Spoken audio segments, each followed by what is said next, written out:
Assalamualaikum warahmatullahi wabarakatuh. Terima kasih Bapak Ibu yang sudah berkenan untuk hadir dalam rangka pembahasan modul 1/4 budaya positif di lingkungan sekolah. Pada kesempatan ini saya akan sedikit berbagi ilmu yang saya peroleh dari program pendidikan guru penggerak. Kebetulan pada saat ini saya sedang mengikuti program guru penggerak angkatan ke-6 dari Kabupaten Lampung Utara. Baik Bapak Ibu, langsung saja kita mulai tentang materi budaya positif. Latar belakang dari budaya positif ini bahwasanya suasana yang positif itu sangat mendukung dalam menciptakan pembelajaran yang kondusif. Karena dengan suasana yang kondusif, suasana yang positif, murid dan guru akan menemukan suatu kondisi yang menyenangkan, sehingga proses pembelajaran dapat berjalan tanpa adanya beban.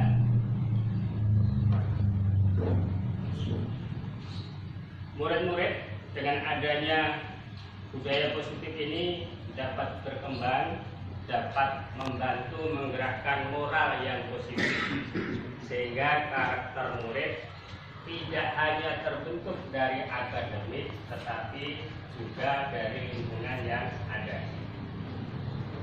Apa Bapak Ibu yang dimaksud dengan budaya positif itu?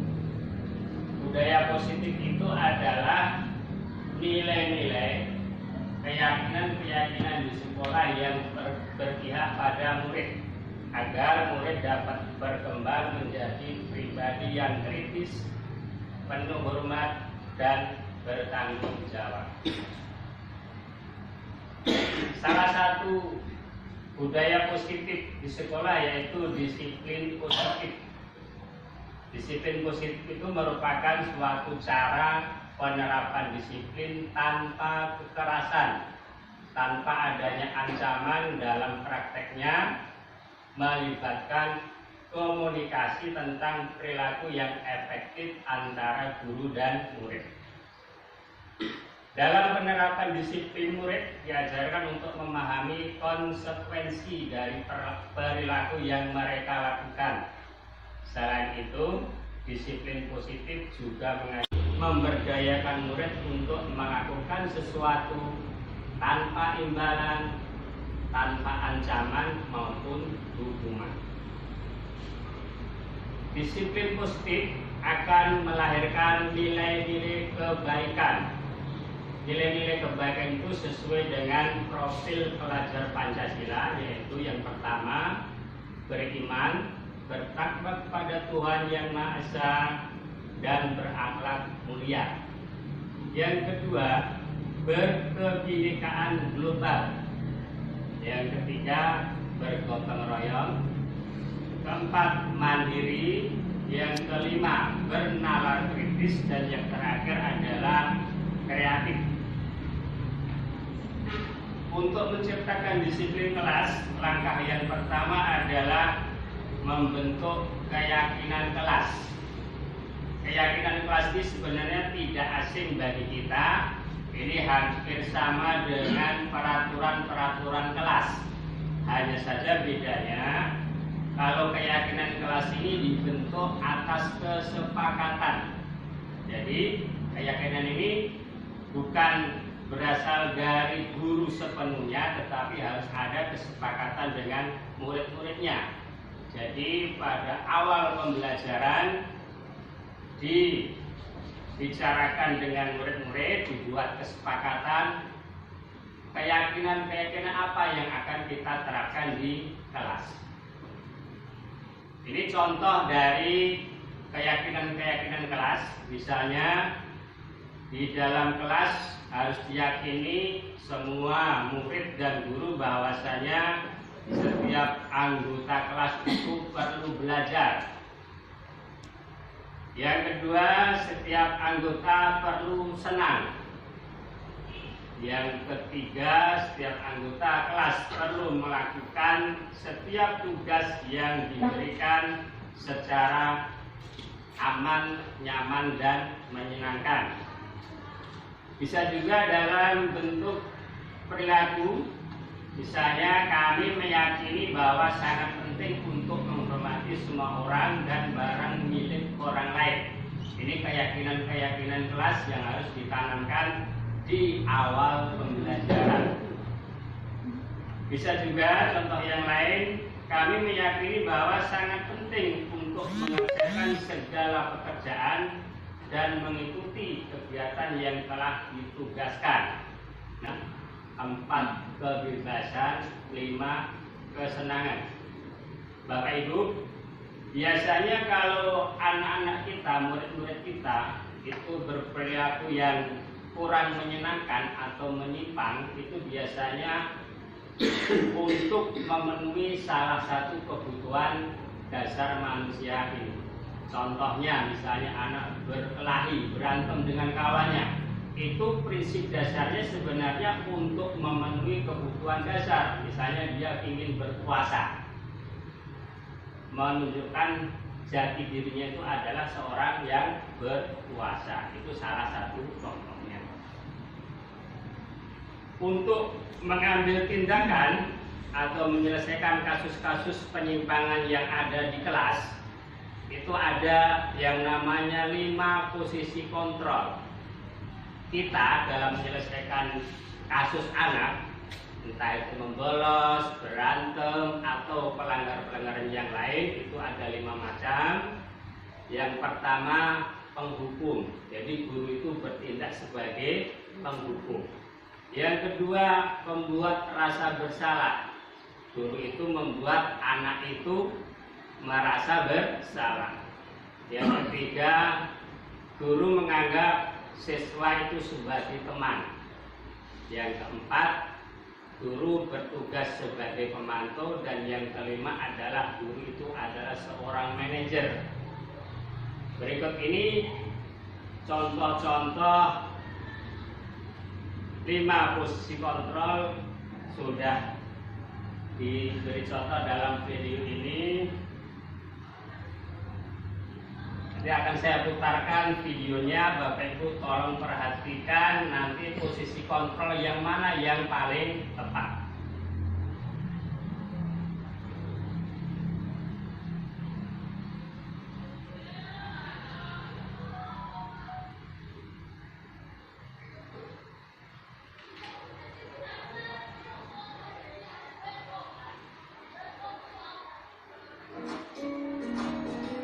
Silakan Bapak Ibu cermati dan dirasakan. Sangat bahagia Ibu dan Bapak guru hebat. Dalam penerapan disiplin positif restitusi, salah satu program yang dikembangkan adalah 5 posisi kontrol. 5 posisi kontrol dalam restitusi adalah proses perjalanan seorang pendidik agar dapat mengenali dirinya. Pada video kali ini, kita akan membahas tentang 5 posisi. Keempat, mandiri. Yang kelima, bernalar kritis. Dan yang terakhir adalah kreatif. Untuk menciptakan disiplin kelas, langkah yang pertama adalah membentuk keyakinan kelas. Keyakinan kelas ini sebenarnya tidak asing bagi kita. Ini hampir sama dengan peraturan-peraturan kelas. Hanya saja bedanya, kalau keyakinan kelas ini dibentuk atas kesepakatan. Jadi keyakinan ini bukan berasal dari guru sepenuhnya, tetapi harus ada kesepakatan dengan murid-muridnya. Jadi pada awal pembelajaran dibicarakan dengan murid-murid, dibuat kesepakatan keyakinan-keyakinan apa yang akan kita terapkan di kelas. Ini contoh dari keyakinan-keyakinan kelas. Misalnya di dalam kelas harus diyakini semua murid dan guru bahwasanya setiap anggota kelas itu perlu belajar. Yang kedua, setiap anggota perlu senang. Yang ketiga, setiap anggota kelas perlu melakukan setiap tugas yang diberikan secara aman, nyaman, dan menyenangkan. Bisa juga dalam bentuk perilaku, misalnya kami meyakini bahwa sangat penting untuk menghormati semua orang dan barang milik orang lain. Ini keyakinan-keyakinan kelas yang harus ditanamkan di awal pembelajaran. Bisa juga contoh yang lain, kami meyakini bahwa sangat penting untuk menyelesaikan segala pekerjaan dan mengikuti kegiatan yang telah ditugaskan. Nah, hal ini perlu ditanamkan kepada siswa, dibuat kesepakatan antara murid dan guru agar semuanya bisa mentaatinya. Contoh-contoh yang lain bisa selalu bersikap positif, senantiasa menjadi diri sendiri yang terbaik, percaya dan menghormati orang lain, berkomitmen terhadap tugas, dan saling tolong-menolong. Itu contoh-contoh dari keyakinan kelas yang harus kita tanamkan. Harus dibuat kesepakatan di awal pembelajaran. Pada dasarnya, manusia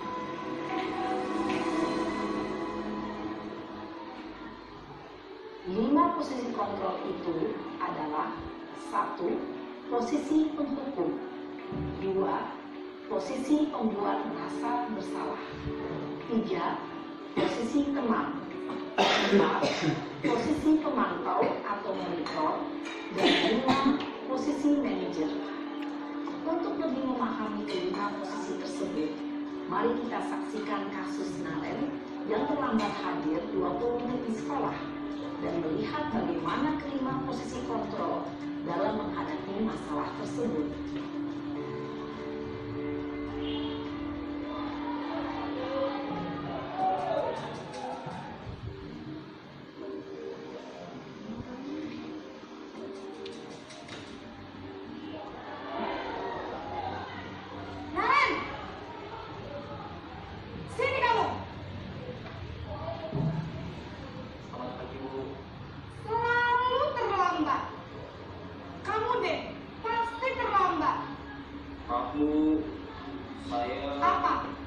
Apa coba?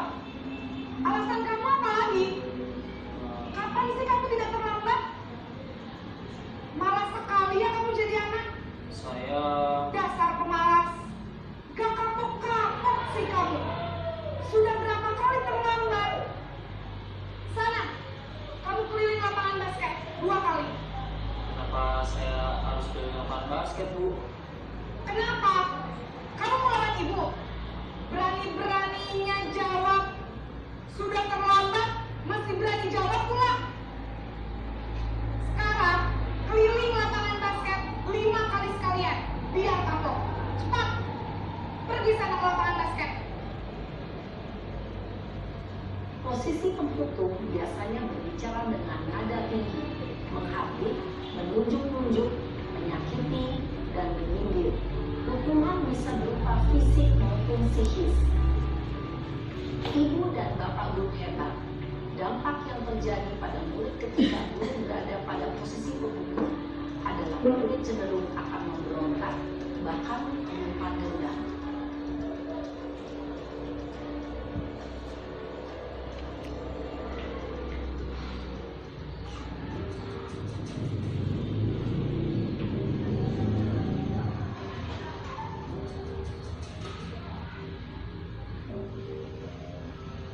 Naren! Kamu kenapa terlambat lagi, nak? Ya Tuhan, Naren.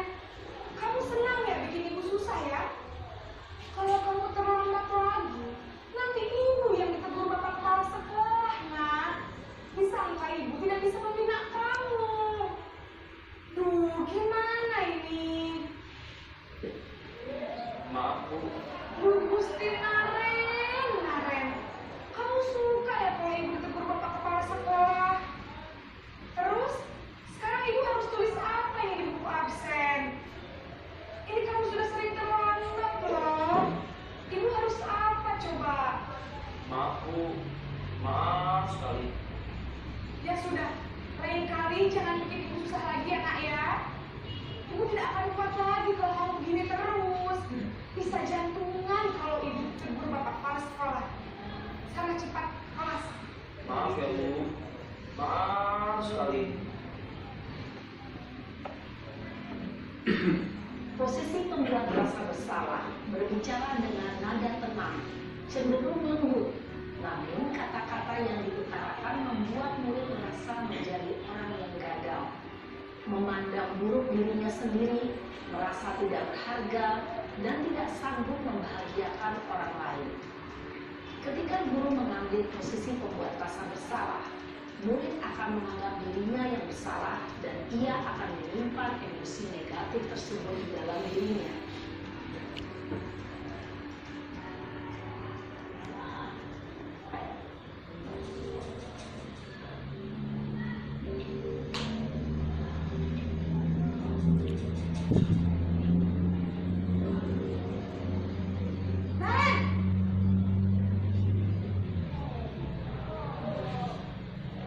Kenapa Ibu? Wah, sudah jam berapa ini nak? Terlambat lagi ya sayang. Iya Bu, habis ibu saya lupa bawakan saya Bu. Kamu malah menyalahkan ibu kamu. Kamu bukannya anak yang larinya paling kencang. Kok terlambat sih? Iya Bu, saya memang terlambat banget tadi. Jadi biarpun saya lari kencang, tetap gak kekejar Bu. Ya sudah sana. Nanti lain kali larinya lebih kencang lagi ya. Biar gak terlambat lagi. Bikin seneng ibu. Demi ibu. Bisa kan? Bisa lah Bu. Ya sudah sana masuk kelas. Ibu beresin urusan absen kamu. Kamu ini ada Dan bertanggung jawab. Semoga penggambaran 5 posisi kontrol yang telah diperlihatkan ini dapat menjadi ajang refleksi bagi kita semua agar dapat terus mengasah dan menerapkan disiplin positif yang memerdekakan murid. Mari terus berlatih dan bersemangat. Selamat menerapkan. Salam dan bahagia Ibu dan Bapak Guru hebat. Demikian Bapak Ibu, contoh-contoh dari penerapan disiplin kontrol untuk menangani kasus-kasus yang sering kita temui di sekolah. Kira-kira menurut Bapak Ibu, posisi kontrol yang mana kira-kira yang paling tepat? Ibu Sri, kira-kira posisi yang mana? Yang manajerial ya, Bu, ya. Ya, memang posisi manajerial yang paling ideal, yang paling bagus. Tetapi untuk menuju ke ars itu sulit ya Bapak Ibu ya. Oleh karena itu kita harus perlu belajar berubah sedikit demi sedikit. Kalau saya amati, Bapak Ibu masih banyak yang menangani kasus di posisi penghukum ya Bapak Ibu ya. Sepertinya masih di penghukum. Untuk itu dengan adanya berbagi ilmu saat ini, mari kita tingkatkan, tidak langsung ke posisi kontrol, tetapi meningkat satu tahap demi satu tahap. Untuk dapat mencapai ke posisi manajerial, ada teori yang namanya teori segitiga restitusi.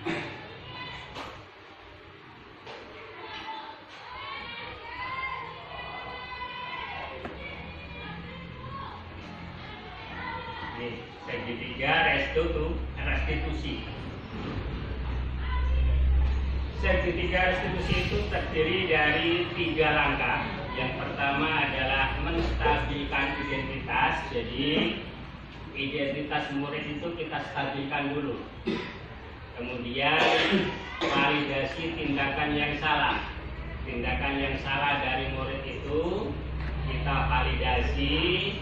Kita beri pengertian kepada murid bahwa itu adalah tindakan yang salah. Kemudian menanyakan keyakinan mana yang dilanggar.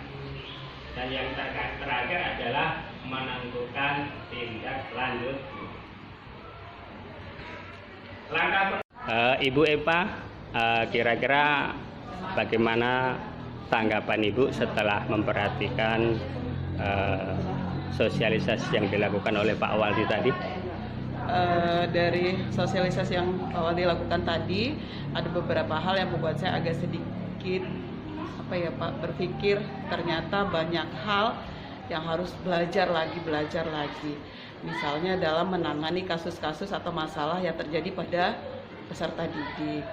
Ada satu masalah mungkin selama ini yang saya jalankan, bukan mungkin tapi yang saya jalankan belum pada fase yang maksimal, artinya masih dalam fase-fase yang sangat-sangat buat saya berpikir, ya Allah ternyata banyak salah gitu Pak ya, banyak kekurangan ternyata. Dan alhamdulillah dengan adanya sosialisasi ini ada motivasi untuk memperbaiki diri saya sebagai tenaga pendidik, insya Allah.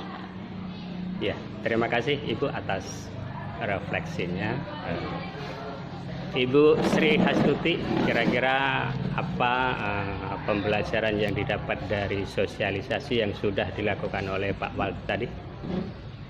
Menurut saya pembelajaran yang sudah kami lihat tadi itu sangat bagus sekali Pak ya. Apalagi untuk di sekolah ini memang rata-rata masih pada posisi kontrolnya masih pada tahap penghukum. Ya, jadi setelah melihat tayangan tadi, mungkin kami akan memperbaiki kami lakukan selama ini. Ya. Mungkin itu saja yang bisa saya sampaikan. Terima kasih Ibu. Ya.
Alhamdulillahirabbil alamin.